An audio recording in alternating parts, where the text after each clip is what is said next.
छात्रों, online class में आपका स्वागत है।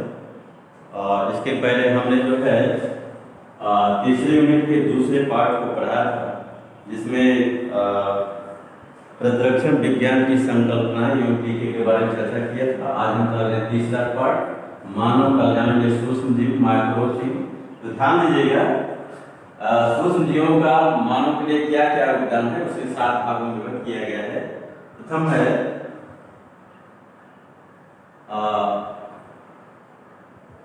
घरेलू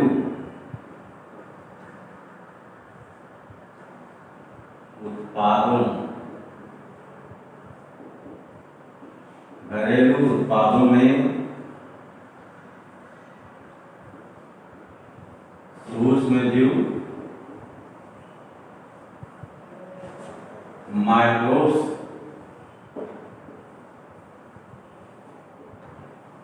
इन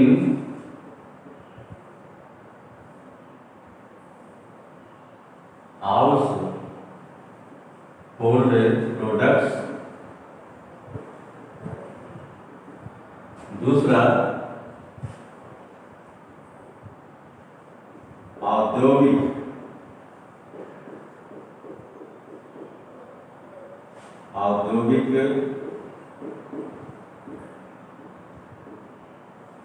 उत्पादन में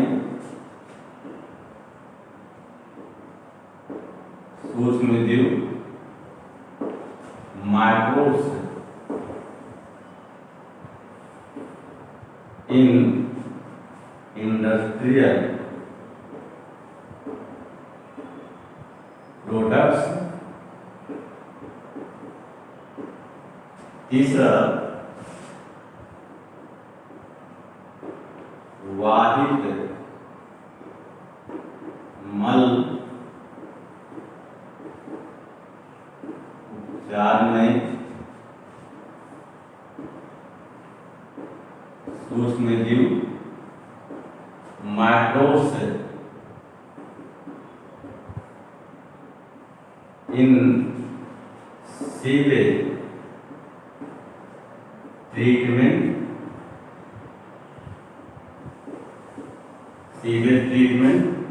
चौथा जो है ऊर्जा उत्पादन में सूक्ष्म जीव, माइक्रोब्स,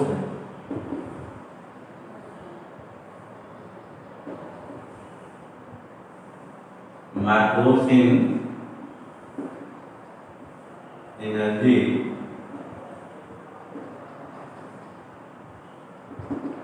प्रोडक्शन। नेक्स्ट जो है जैव नियंत्रक कारक के रूप में सूक्ष्म जीव,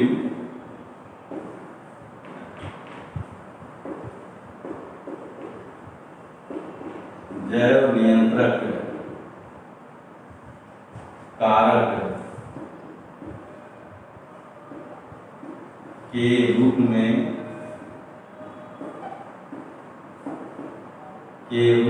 सूक्ष्म जीव के रूप में सूक्ष्म जीव या जैव कीड़ानाशक, माइक्रोब्स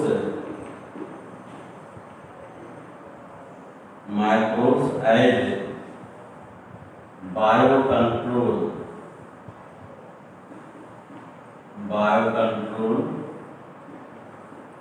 एजेंट्स आर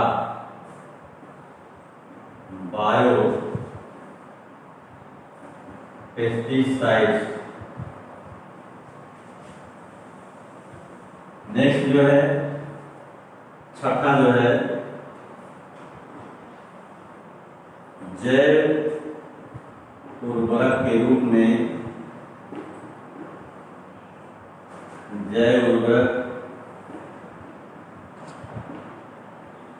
में सूक्ष्म जीव, जैव उर्वरक के रूप में सूक्ष्म जीव माइक्रोब्स इन बायो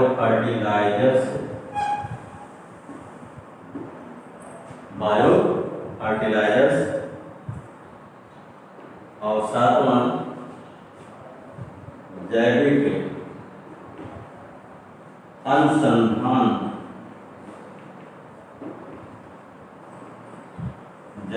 अनुसंधान में सूक्ष्म जीव माइक्रोसिन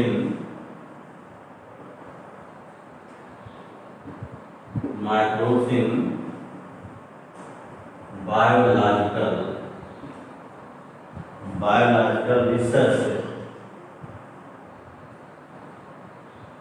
तो इस प्रकार से जो है मानव कल्याण में जो है सूक्ष्म जीवों के योगदान को ये जो है 7 भागों में विभक्त किया गया है।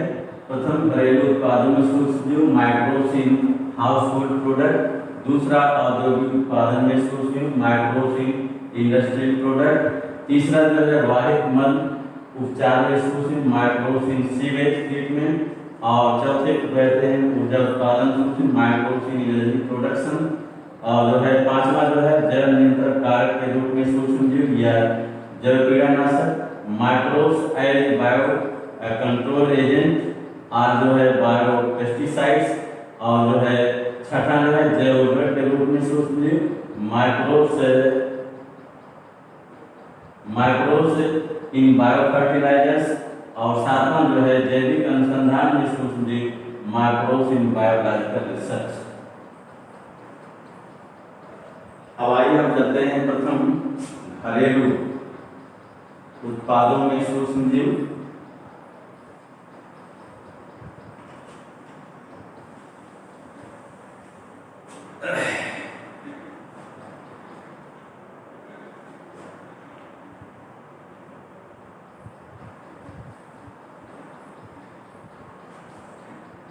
तो ध्यान दें घरेलू उत्पादों में सूक्ष्म जीव के योगदान को 3 भागों में विभक्त किया गया है। कितने भागों में? 3। प्रथम है डेयरी में, इन डेयरी, और दूसरा जो है डबल रोटी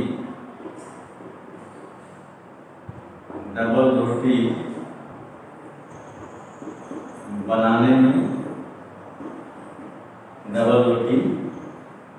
में, इन बेकिंग, और तीसरा जो है एकल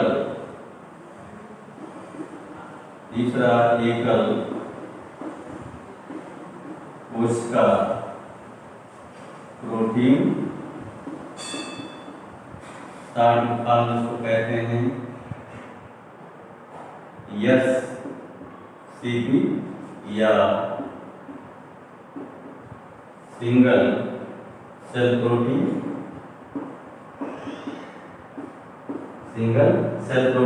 तो इस प्रकार से घरेलू उत्पादों में सूक्ष्म जीव के योगदान को 3 भागों में विभक्त किया गया। डेयरी में, दूसरा डबल रोटी बनाने में, और तीसरा एकल कोशिका प्रोटीन के रूप में। तो आइए अब हम चलते हैं डेयरी। किसमें चलते हैं? डेयरी से शुरू करते हैं।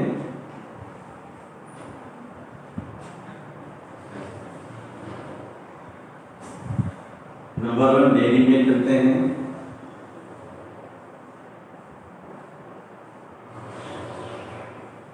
डेयरी में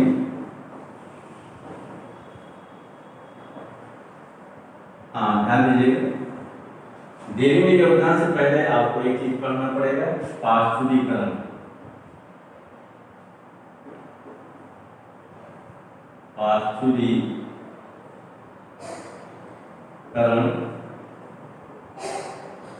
पाश्चुराइजेशन।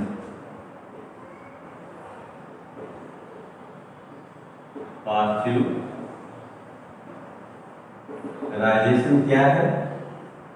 इसके बारे में आपको जानना आवश्यक है। ध्यान दीजिएगा, दूध में जो है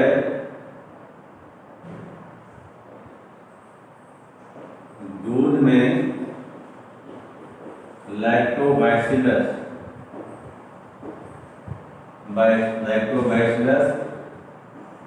लैक्टिस एवं स्ट्रेप्टोकोकस लैक्टिस जीवाणु पाए जाते हैं।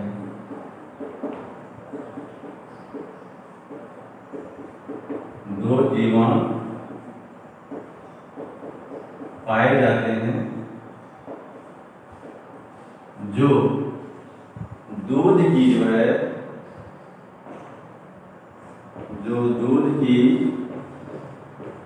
लैक्टोज शर्करा को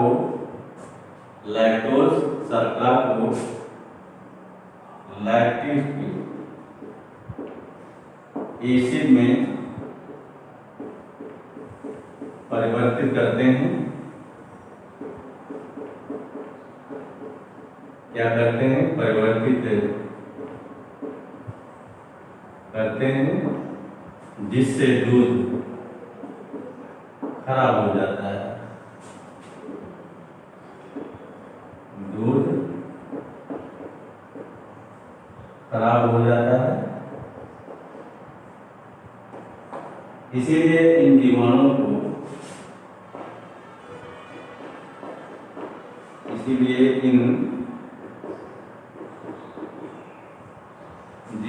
को जो है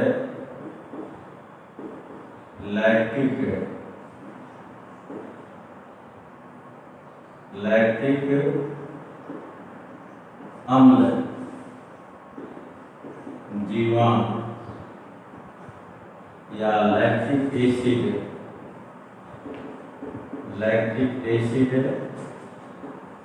बैक्टीरिया कहते हैं। क्या कहते हैं? लैक्टिक एसिड बैक्टीरिया कहते हैं। ध्यान दीजिएगा, यदि जो है दूध को 15 सेकंड तक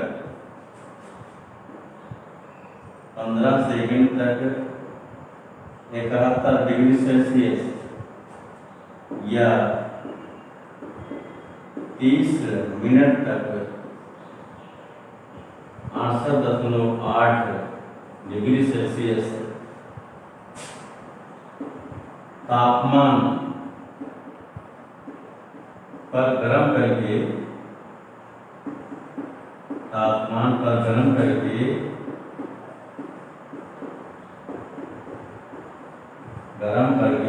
जल्दी से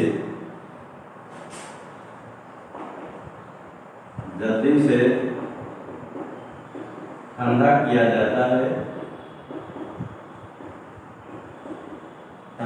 जाता है तो दूध में हानिकारक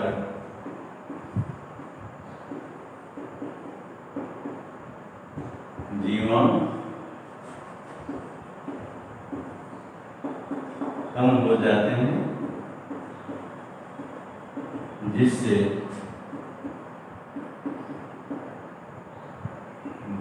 दूध जो है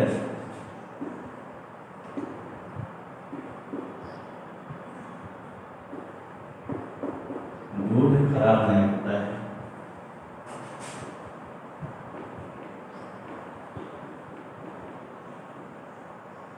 इसी क्रिया को पास्चुरीकरण आप लोग घर में भी करते होंगे। दूध गर्म किया जाता है, इसी क्रिया को जो है पास्चुरीकरण कहा जाता है। क्या कहा जाता है? पास्चुरीकरण कहा जाता है। तो ध्यान दीजिए, हमने क्या बताया कि दूध में जो है लैक्टोबैसिलस लैक्टिस यानी स्ट्रेप्टोकोकस लैक्टिस दो जीवाणु पाए जाते हैं जो दूध की लैक्टोज शर्करा को लैक्टिक एसिड में परिवर्तित करते हैं, जिससे दूध जो होता है खराब हो जाता है। इसलिए इन जीवाणुओं चूंकि लैक्टोज को लैक्टिक एसिड बदलते हैं, इसलिए इन जीवाणुओं को लैक्टिक अम्ल जीवाणु या लैक्टिक एसिड बैक्टीरिया जो होते कहते हैं। यदि दूध को 15 सेकंड तक 71 डिग्री सेल्सियस या 30 मिनट तक 68.8 डिग्री सेल्सियस तापमान तक गर्म करके जल्दी से ठंडा किया जाता है तो दूध में हानिकारक जीवाणु कम हो जाते हैं, मगर जीवाणु की कोशिकाएं या बीजाणु समाप्त नहीं होते, जिससे जो होता है दूध खराब नहीं होता है। इसी क्रिया को हम क्या कहते हैं, पास्चुरीकरण। आपको गर्म दूध आता है, दूध को क्या किया जाता है, दूध को खौलाया जाता है, फिर उसको ठंडा किया जाता है, उसी क्रिया को क्या कहा जाता है, पास्चुरीकरण कहा जाता है। अब आइए दो डेयरी उत्पाद में भाग लेने वाले सूक्ष्म जीवों को दो भागों में विभक्त किया गया है। कितने भागों में, दो भागों में विभक्त किया गया है। डेयरी उत्पादों में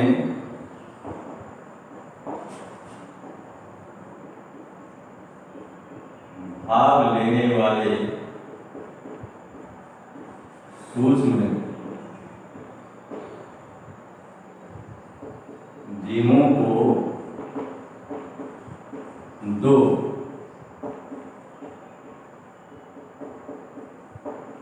भागों में विभक्त किया गया है। दो भागों में विभक्त किया गया है, कौन कौन से? नंबर 1 जो है जीवाणु बैक्टीरिया, और नंबर 2 जो है कवक। दूध में भाग लेने वाले सूक्ष्म जीवों को दो भागों में विभक्त किया गया है, या कहते हैं दो प्रकार के सूक्ष्म जीव, जीवाणु, कवक। ये जो होते हैं डेयरी उत्पादों में जो होते हैं भाग लेते हैं। अब आइए इसमें जो है, अब चलते हैं जीवाणु।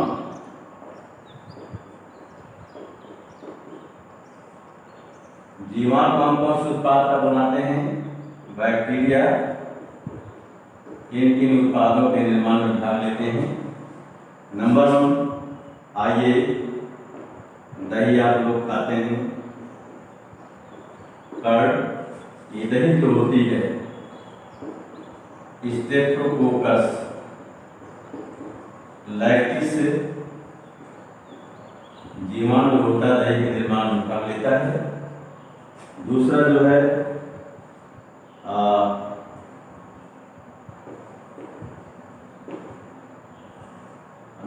है पनीर।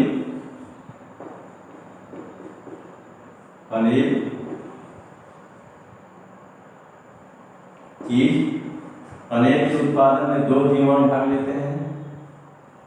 प्रथम है लैक्टोबैसिलस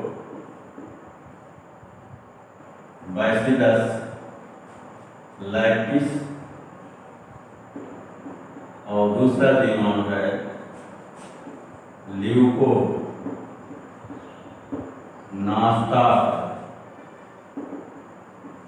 साइटोबोरम। ये दो जीवाणु पनीर के निर्माण में भाग लेते हैं। और तीसरा जो है मक्खन है,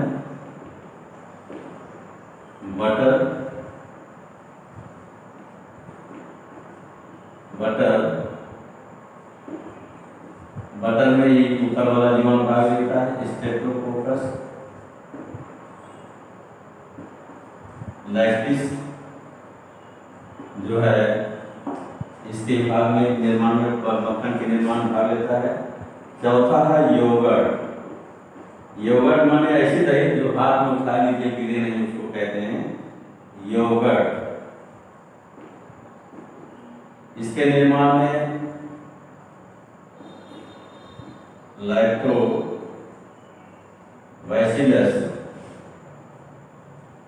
वुल्गैरिस और जो है स्टेप्टोकोकस थर्मोफिलस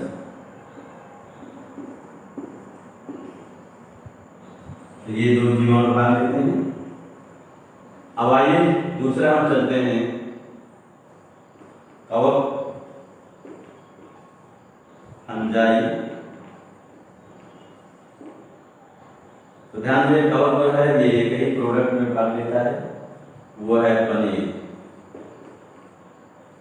चीज के निर्माण में भाग लेता है। अब ये कौन कौन से कवक भाग लेते हैं इसमें? पेनिसिलियम, कामेम्बर्टी,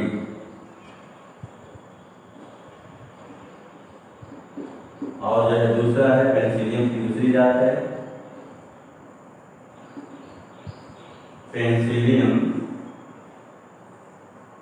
राक्यू 40।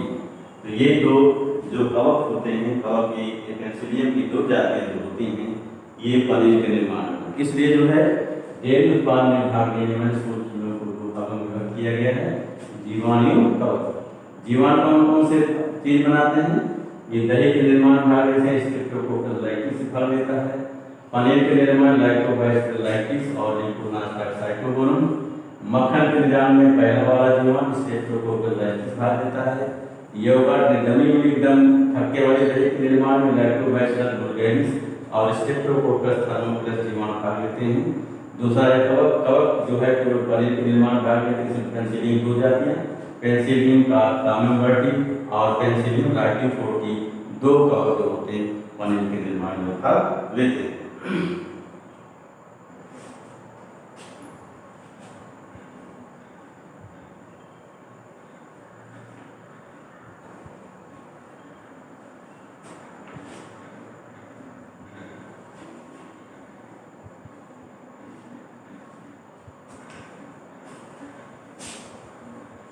दूसरा ये डबल रोटी बनाने में,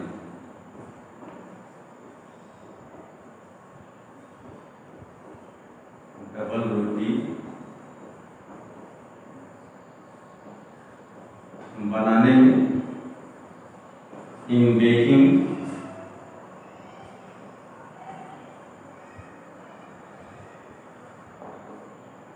तो ध्यान दीजिएगा, डबल रोटी के निर्माण में जो होता है इसमें जो है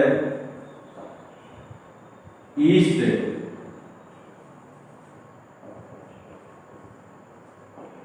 जिसका नाम है सैक्रोमाइसीन,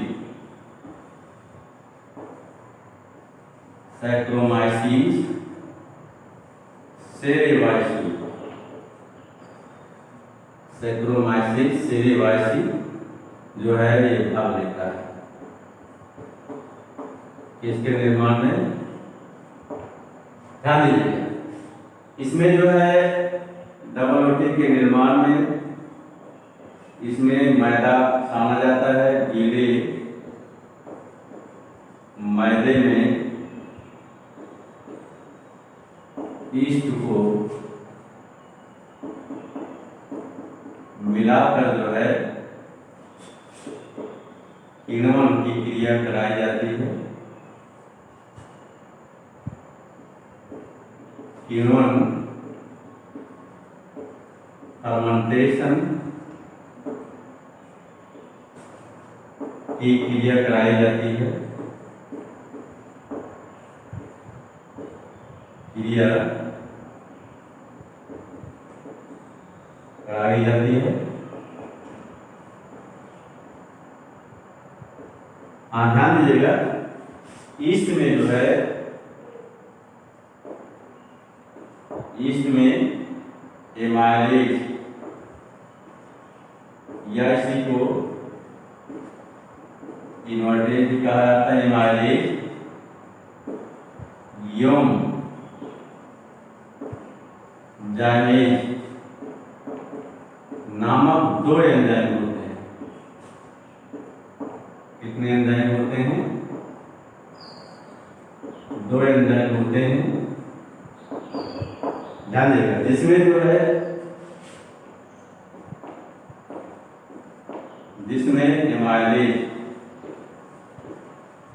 इमाइलेज मैदे के शर्करा को मैदे के स्टार्च माने मंड को, मैदे के स्टार्च मंड को जो है शर्करा में चेंज करता है, शर्करा में बदलता है तथा जाइमेज एंजाइम जो होता है तथा जाइमेज शर्करा को जो है CO2 एवं एथिल अल्कोहल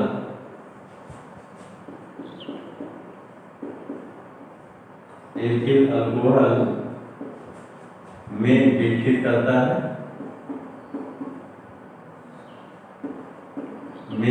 करता है, यही CO2 जो होती है, ये CO2 मैदे से छोटे छोटे उभारयुक्त छिद्रों के द्वारा जो है बाहर निकलती है। ध्यान दीजिएगा, बाहर निकलती है जब जो है इसमें जब मैदे को जो है सांचे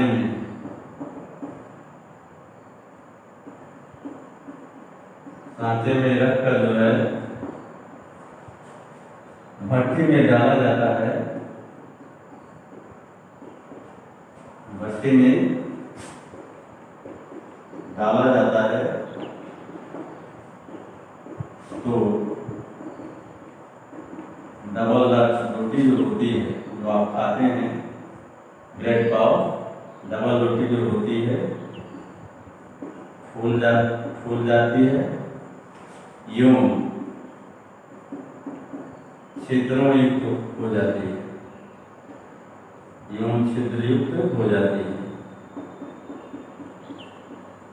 तो आप जो ब्रेड खाते हैं यहाँ पाव लेते हैं, जब देखिए ब्रेड में देखिए सब छेद दिखाई देते हैं। इसमें क्या किया जाता है, ये तो हम वैसे वर्ड भी आपको बता सकते थे लेकिन हमने लिख दिया कि आप इसको लिख भी सकते हैं। तो इसमें जो है जब डबल रोटी या ब्रेड बनाना होता है तो उसमें मैदे को गूंथा जाता है, फिर उस गीले मैदे में ईस्ट मिलाया जाता है, सेक्रोमाइसिस सेरेवाइसिस को जो होता है मिलाया जाता है, वो मिलाया जाता है। और ईस्ट जब मिलाया ईस्ट जो होता है फर्मेंटेशन क्रिया करता है, फर्मेंटेशन अनाक्षी शोषण की एक क्रिया है। इसमें जो है इसमें एमाइलेज और जाइमेज दो एंजाइम होते हैं, जिसमें एमाइलेज मैदे के या आटे के जो है मंड को जो होता है शर्करा में ग्लूकोज में बदलता है, ग्लूकोज फ्रक्टोज में, और जाइमेज जो होता है शर्करा को CO2 नेचुरल अल्कोहल में तोड़ता है।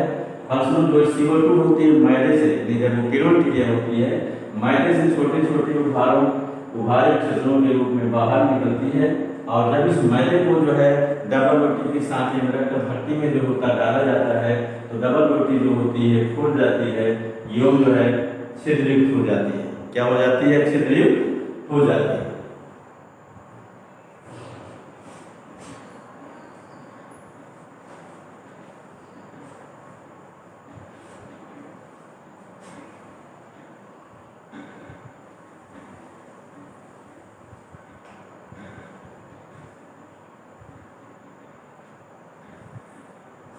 तीसरा ये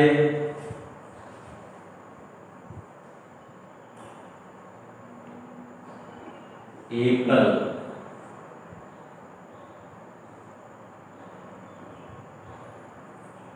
कोशिका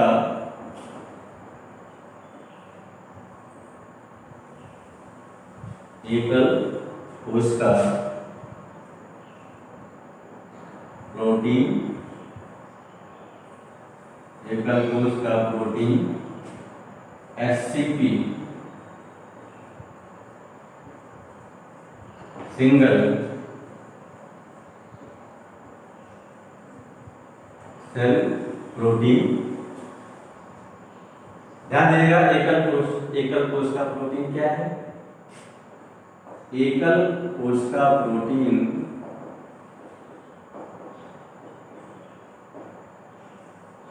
एकल कोशिका प्रोटीन सूक्ष्म जीवों से निष्कासित सूक्ष्म जीवों से निष्कासित वह प्रोटीन है जिसे मानव एवं पशुओं के आहार के रूप में प्रयोग किया जाता है।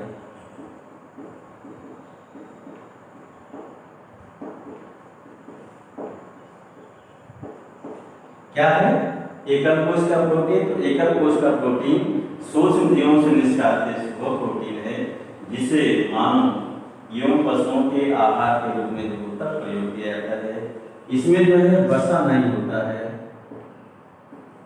इसमें वसा नगद होती है,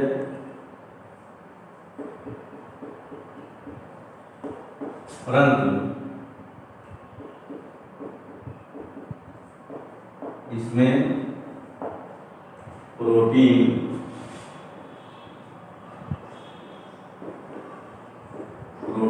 मिनरल्स यानी खनिज पदार्थ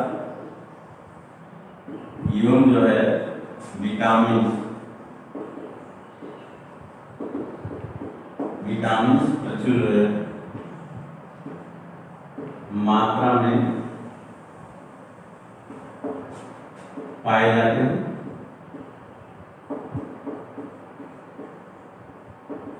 प्रचुर मात्रा में पाए जाते हैं। ध्यान दीजिएगा, जो है एकल कोशिका प्रोटीन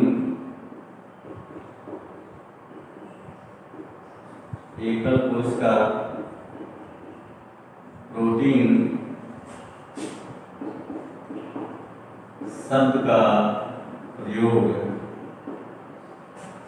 सर्वप्रथम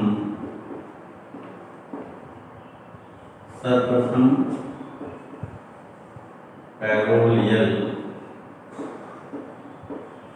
विल्सन नामक वैज्ञानिक ने 1960 में किया, 1966 में किया। और तथा जो है एकल कोशिका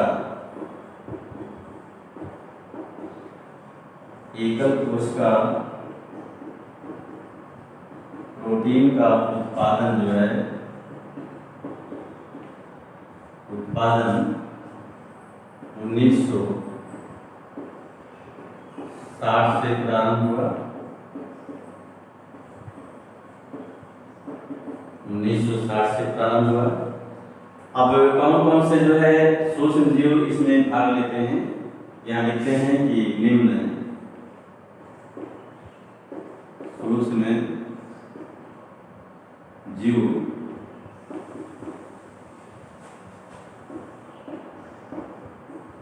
इसमें भाग लेते हैं।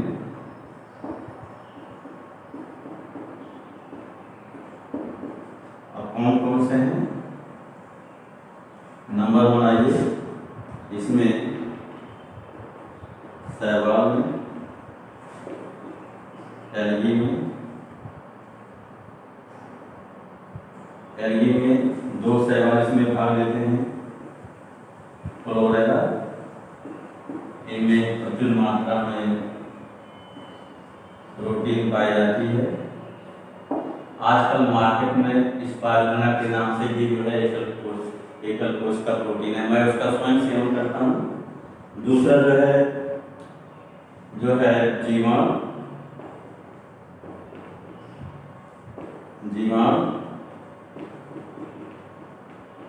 बैक्टीरिया, इसमें है मिथाइलोमोनस और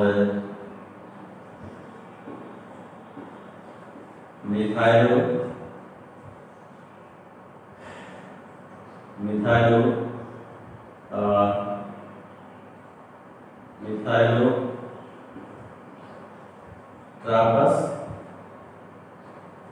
एक मिनट ऐसा है, मिथाइलोट्रापस एक ही नाम। और दूसरा जो है ईस्ट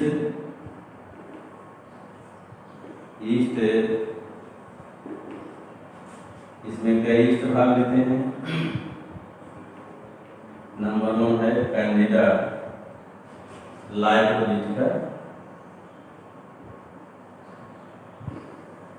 दूसरा कैंडिडा यूटिलिस, दूसरा जो है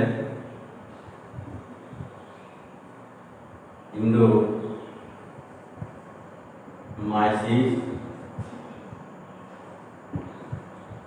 फिबुलिजिया,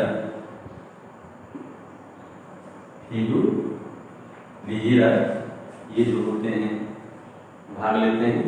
और एक और है इसमें एस्परजिलस नाइगर है,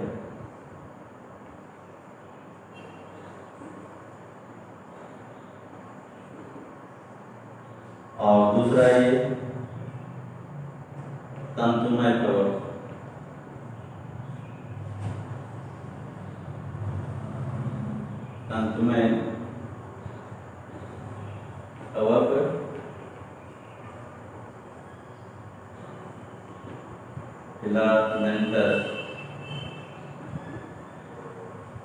फिलामेंटस फंगस। अब इसमें है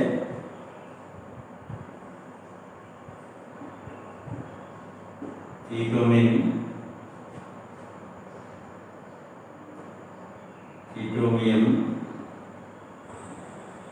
सेलुलोलाइटिकम,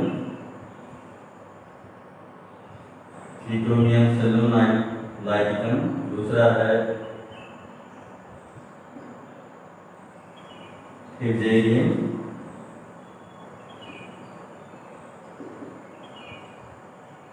ग्रामिनियम, दूसरा है ट्राइकोडर्मा,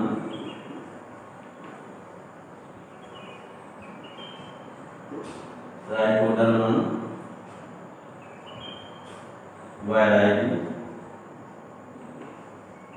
और नेक्स्ट है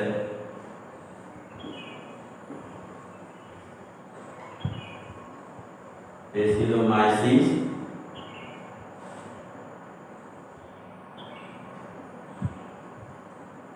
वायराइटी।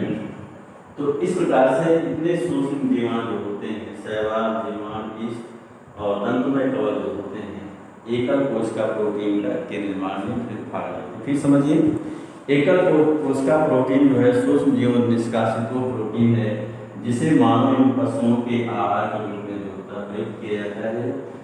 एकल कोशिका प्रोटीन में वसा जो होती है फैट बिल्कुल नहीं होती, इसमें प्रोटीन जो है विटामिन और जो है मिनरल्स जो होते हैं पाए जाते हैं।